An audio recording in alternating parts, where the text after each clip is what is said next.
Os computadores, o início de uma jornada exploratória pela capacidade humana de desenvolver-se.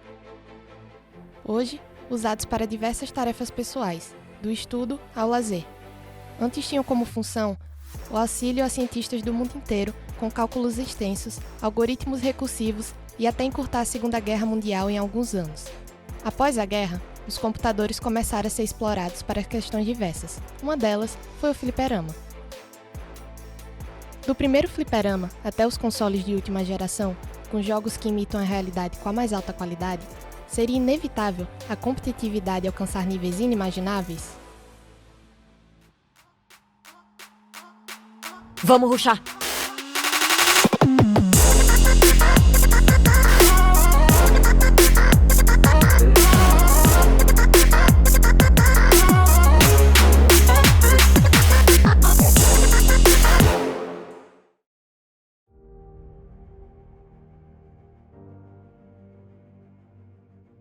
Sabemos que a tecnologia mudou o que conhecemos.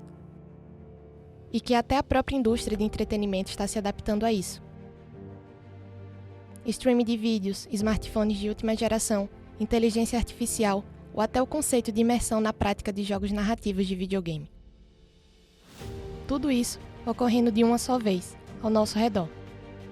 Mas diferente do que muitos pensam, o conceito de esportes veio antes do que qualquer realidade virtual que conhecemos.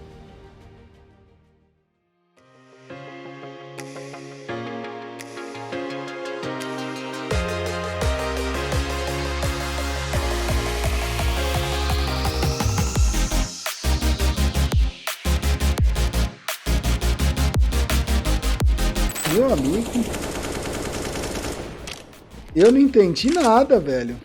Vamos lá, vou jogar um termo pra cima deles, família. Tudo nosso, nada deles. Invictos até agora. De vida, velho! Bugou? Que bugou? Eu sou um mago, irmão! Isso não é bug, isso é a magia! Tá apaixonado, hein? Ai, que fofura, véi!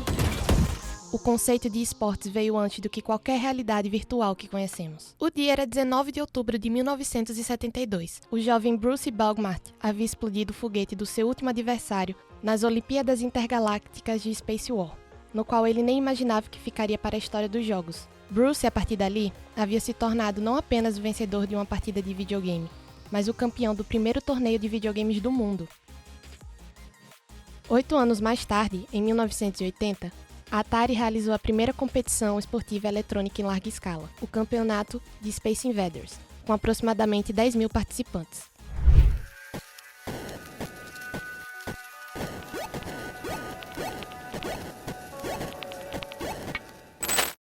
O evento recebeu uma grande cobertura pela mídia, popularizando a ideia de que videogames deixava de ser apenas brinquedo de criança e viraria ali uma competição entre adultos.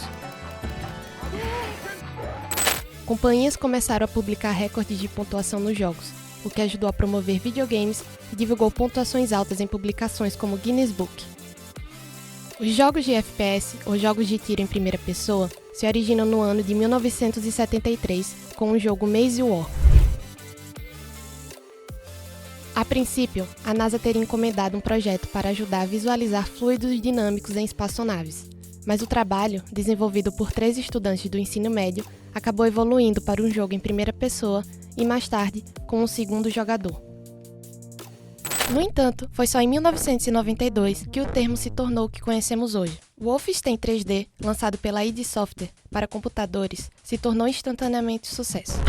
Apesar do nome 3D, ele não se utilizava de gráficos poligonais, mas foi o primeiro jogo a ter a arma gráfica aparecendo na tela do jogador, ditando os moldes de como são os jogos do gênero até hoje. Lançado em 1999, Counter-Strike 1.6 é um popular jogo eletrônico de tiro em primeira pessoa. Considerado um dos responsáveis pela massificação dos jogos pela internet no início do século, e sendo o grande responsável pela popularização das lan houses no mundo inteiro, inclusive no Brasil. Vendo como oportunidade para lançamento de novos títulos, várias empresas introduziram jogos de FPS em seu catálogo, em busca de alcançar o mesmo sucesso, tendo alguns deles conseguido o feito, como Blackshot, Combat Arms, Crossfire, Left 4 Dead e Portal. Counter-Strike é considerado o originador do esporte eletrônico, onde muitos jogadores passaram a levar a sério, recebendo um salário fixo ao entrar em times profissionais, patrocinado por grandes empresas como a Intel e a Nvidia. Esse suporte dado por grandes empresas e organizações fez com que o cenário se tornasse mais profissional e competitivo. Em 2012, é lançado o quarto jogo principal da franquia, o Counter-Strike Global Offensive, sendo seguido por títulos de sucesso, até a chegada do FPS da Riot Games, o Valorant. Notícia urgente. Ocorreu um desastre na Itália. Há possível envolvimento de Radianita. A Kingdom, dona de um programa de energia de Radianita que abrange cerca de 3/4 da produção de energia mundial, negou qualquer envolvimento com o desastre.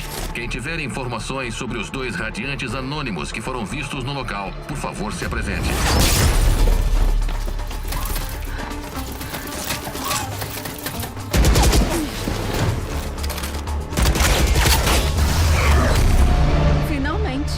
Demorou pra aparecer. Encontrou a Spike? Encontrei sim.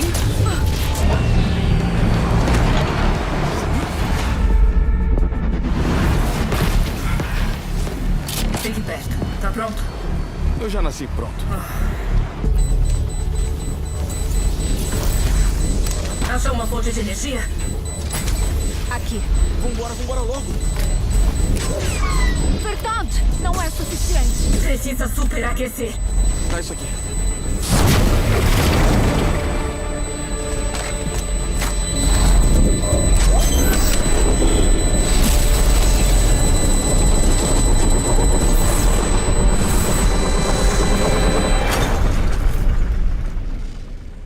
Olha, eu achei que não ia dar certo.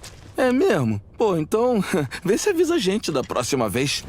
Valorant tem um peso enorme, né? Até porque se a gente considerar que é um jogo muito novo, tem praticamente 2 anos, o número de jogadores, entusiastas e amantes que já conseguiu é realmente muito grande, e principalmente porque agora a gente teve essa conquista do Mundial, né? Com o time brasileiro, que é um feito inédito e muito importante, já que a gente sabe que qualquer esporte convencional ou esporte eletrônico se beneficia muito de ter uma equipe brasileira, um atleta brasileiro no topo do mundo, né? A gente viu isso com o Ayrton Senna na Fórmula 1, com o Anderson Silva no UFC, com o Guga no tênis, com o Brasil no futebol, enfim, com a LG no Counter-Strike, né, que era um outro esporte eletrônico, e agora com o Valorant, com a Loud, essa conquista tende a dar muito mais visibilidade não só ao Valorant, como aos esportes como um todo, né? Os números, o dinheiro que esses jogadores estão ganhando, o moleque de 17 anos como o Les ganhando aí premiação de 500 mil reais, sabe, para um campeonato, salários aí de 15, 20, 30, 40 mil reais, enfim, eu acho que isso tudo vai chamar muita atenção. Então eu acho que o Valorant é muito importante, principalmente pela conquista recente pro mercado de entretenimento como um todo, né? Os esportes tendem só a crescer cada vez mais, a gente sabe que hoje em dia, se comparado com o mercado da música, o mercado do cinema, já está ali concorrendo de igual para igual, e eu acho que realmente a tendência com as novas gerações é isso só aumentar, só crescer ainda mais. Valorant é um jogo eletrônico gratuito de tiro em primeira pessoa, desenvolvido e publicado pela Riot Games, sendo o primeiro jogo do gênero desenvolvido pela empresa. Foi anunciado pela primeira vez com o codinome Project A, em outubro de 2019, mas seu lançamento oficial só aconteceu em 2 de junho de 2020, para o sistema operacional Windows. 2 equipes de 5 jogam uma contra a outra, dando oportunidade aos jogadores de assumirem um papel de agentes com habilidades únicas. A equipe atacante tem uma bomba chamada Spike, que eles precisam plantar em um determinado local. Se a equipe defensora desarmar com sucesso a bomba, ou o cronômetro de 10 segundos da rodada expirar, a equipe defensora receberá 1 ponto. Eliminar todos os membros da equipe adversária também ganham a rodada. A primeira equipe a fazer 13 pontos vence. Eu acho que para quem assiste, para quem joga, o Valorant tem algumas características que trazem essa imersão a mais, como a lore, né, que a gente costuma dizer, a lore é a história por trás do jogo, né? Então cada personagem tem um background, tem uma história, cada personagem tem ali um dublador que também dá um pouco de personalidade, né, para aquela figura, para aquele agente, né, que a gente chama. Então eu acho que todos esses elementos da história por trás do jogo, não só a competição, fazem com que se torne um jogo mais imersivo que outros, como o Counter-Strike, por exemplo. Bom, a minha trajetória com os esportes começou comigo, na verdade, sendo um entusiasta, né? Eu sempre acompanhei vários tipos de esportes, como futebol, como tênis, e eu jogava jogos no meu tempo livre, né? E quando eu descobri a existência realmente de um mundo competitivo, né? De um mundo dos esportes eletrônicos, eu me apaixonei logo de cara e eu acabei criando um canal no YouTube para traduzir algumas notícias, até porque na época não tinha muita notícia em português, né? Sobre esportes.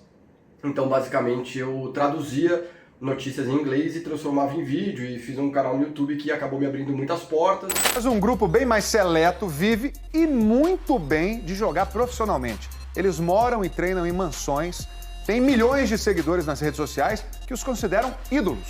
Jogador de futebol ou jogador de videogame? Tem gente que está escolhendo a segunda opção e ganhando muito dinheiro. O esporte eletrônico ou e-sport já virou mercado profissional e atrai cada vez mais interessados aqui no Brasil. O Brasil é o segundo país que mais possui jogadores profissionais de Valorant. A informação divulgada em junho de 2022 em uma pesquisa feita pela Betway aponta que o Brasil possui 130 pro players no FPS da Riot, ficando atrás apenas dos Estados Unidos, que tem mais que o dobro de jogadores. A pesquisa também mostra que, apesar de possuir apenas 2 anos de existência, Valorant já conta com um total de 1.846 jogadores profissionais. O montante já é superior ao número de pro players de Dota 2, um dos esportes eletrônicos mais tradicionais do planeta. Eu sempre joguei jogos online.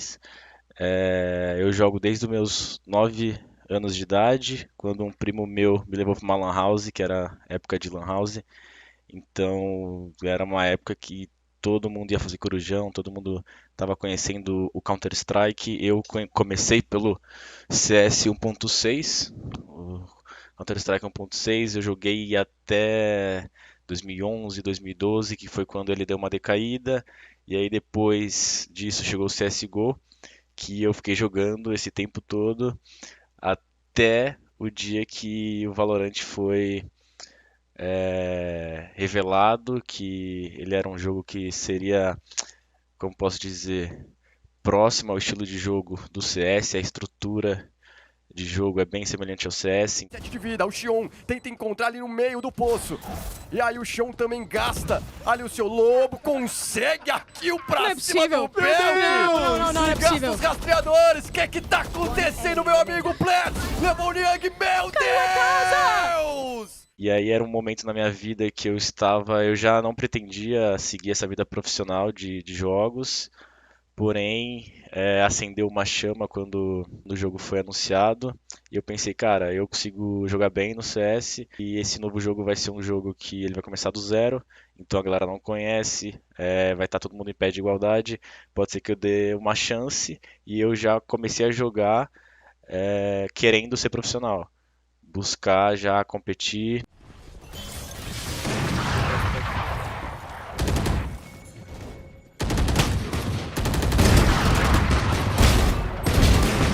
Em cima. Tava célula.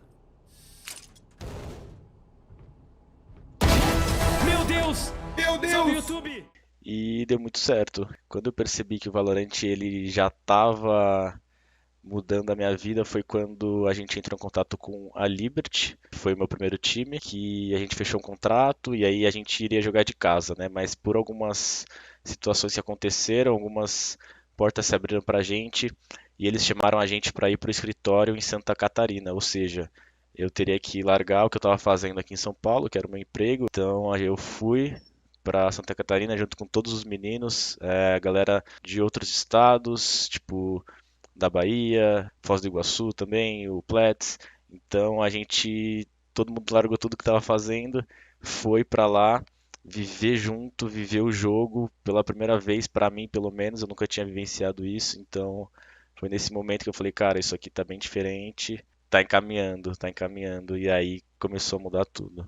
A Twitch, um dos principais serviços de streaming ao vivo, veio com a ideia de abrir espaço para as pessoas dividirem um ambiente particular, com transmissões de jogos, interação com o público e até programas de entrevista. Esse espaço deu a chance e palco para que pessoas do mundo inteiro tenham as ferramentas que precisam para criarem um conteúdo ao vivo e de qualidade. A plataforma deu a uma comunidade que gosta de jogos a oportunidade de assistir gameplays ao vivo, além de campeonatos ao redor do mundo. O Brasil tem grandes nomes nesse quesito, como Alexandre Gaules Borba. Ele realiza lives dos principais campeonatos de Counter-Strike Global Offensive e em 2022 bateu o recorde de espectadores simultâneos da Twitch no Brasil, ao transmitir o jogo de campeonato de Counter-Strike do time brasileiro de esportes Imperial. A transmissão passou de 710 mil espectadores, superando o recorde do streamer carioca Casimiro Miguel, que alcançou 545 mil espectadores na Twitch ao assistir e reagir ao primeiro episódio da série Neymar, O Caos Perfeito, da Netflix. Os jogos eletrônicos estão cada vez mais presentes na vida dos brasileiros e têm movimentado negócios. Segundo a consultoria Neozoo, o Brasil ocupa a posição do maior mercado de games da América Latina, com faturamento de 11 bilhões em 2021 e um crescimento de 6% no ano de 2022. Além disso, o país é destaque no consumo, mas também na contratação de profissionais especializados para a indústria. Os esportes, eles são tão intensos como os esportes tradicionais e são carreiras, né? Os esportes, eles envolvem tudo, né? Tem marketing, tem RH, tem finanças, tem direito, tem psicologia, tem, enfim, nutrição, tem narração, tem todas as profissões que envolvem os outros esportes estão inseridas também nos esportes. A pandemia contribuiu bastante para esse interesse e também se espalhou por plataformas de live streaming. No YouTube, por exemplo, a reprodução de vídeos de jogos atingiu 100 bilhões de horas em 2020, o dobro do tempo se comparado a 2018. Outro método utilizado pela Riot para gerar renda dentro do jogo foi a chamada microtransações. O Valorant ele é um jogo de tiro em primeira pessoa e o diferencial dele principal é que ele é gratuito. E qual é essa diferença de fato? Quando você pensa historicamente, os primeiros jogos começavam custando um preço fixo. Então você pagava 150, 200, 220 reais num jogo novo. Ou seja, a barreira de entrada é muito grande. Quebrar essa barreira e se pagar o investimento do jogo, né, com outro modelo, que é o modelo das microtransações. Ou seja, a barreira de entrada é muito baixa, porque você não paga o preço fixo para jogar o jogo, para consumir o produto. Ele é gratuito. E em compensação, quem gostar de consumir o produto, consome dentro dele alguns itens ali de personalização. A 9ª edição da Pesquisa Game Brasil, principal levantamento do setor, revelou um crescimento de 2,5 pontos percentuais em relação ao ano anterior, com 74,5% da amostragem da população do Brasil afirmando jogar em 2022. O engajamento do público brasileiro com jogos eletrônicos aparece ainda mais forte quando se observa que, para 76,5% dos jogadores, os jogos eletrônicos são a principal forma de entretenimento. Ou seja, o tempo de lazer desse percentual está dividido entre jogar e consumir conteúdo sobre jogos. A Loud se consagrou a grande campeã do Valorant Champions 2022 no dia 18 de setembro. A taça veio após a vitória no que se tornou o clássico contra os norte-americanos da Optic Game. Esse foi o primeiro título de uma equipe brasileira em torneios internacionais de Valorant. Além de levar a taça e deixar seu nome na história, a equipe da Loud levou a premiação de $300 mil, cerca de R$1 milhão. Já no cenário feminino, o time da Team Liquid se consagrou campeã invicta do Game Changers Brasil, primeira e segunda etapa, com viagem marcada para o Mundial, que reunirá os 8 melhores times femininos do mundo. O Game Changers 2022, campeonato mundial feminino de Valorant, terá a premiação total do torneio de $500 mil, que na cotação atual do dólar representa cerca de 2,5 milhões de reais. O sucesso do Valorant é a resposta de uma gama de pessoas trabalhando todos os dias, de desenvolvedores à equipe técnica, comentaristas, narradores, apresentadores e todas as áreas de desenvolvimento do produto. Tudo isso em conjunto para levar o melhor dos esportes eletrônicos para os simpatizantes dessa grande loucura que é o mercado de videogames no século XXI. Bom, se eu fosse explicar para alguém que não entende nada de esportes, eu começaria dizendo que não é só um joguinho, né? Eu acho que essa é uma frase que a gente costuma dizer. É muito mais do que um jogo. Eu diria que ele é uma competição, assim como os esportes tradicionais. O que muda é só a plataforma que ele é apresentado. Então ele é algo que ele pode desenvolver relações entre as pessoas, é algo que pode ser muito saudável. Assim como a gente tem nos esportes tradicionais, futebol, basquete, vôlei, luta, tênis, corrida... nos esportes a gente também tem diversas modalidades, né? Como FPS, como MOBA, jogos de luta.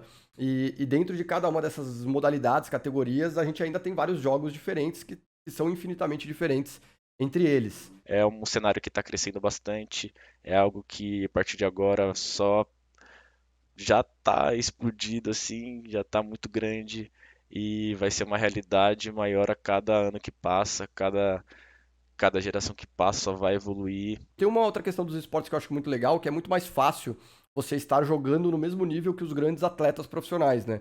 Então, se você tiver um bom celular, você já consegue jogar no nível de um atleta profissional de Free Fire, por exemplo, que é um jogo de celular. Então, no futebol, para você jogar no nível do Neymar, cara, você nunca vai conseguir jogar num campo igual que ele joga e ter, enfim, toda a estrutura que o Neymar tem, né? Mas, enfim, eu acredito que os esportes, eles têm um impacto muito bom na sociedade por ser muito inclusivo e por ser aberto a todos e muito fácil acesso. Faz o L, comemora, Brasil! Estamos no topo do mundo mais uma vez! Chora, Saci! Chora, pancada! De alegria vocês merecem! Vocês merecem! O Brasil é o país do FPS e a Loud no Valorant está aqui para mostrar isso pro mundo inteiro!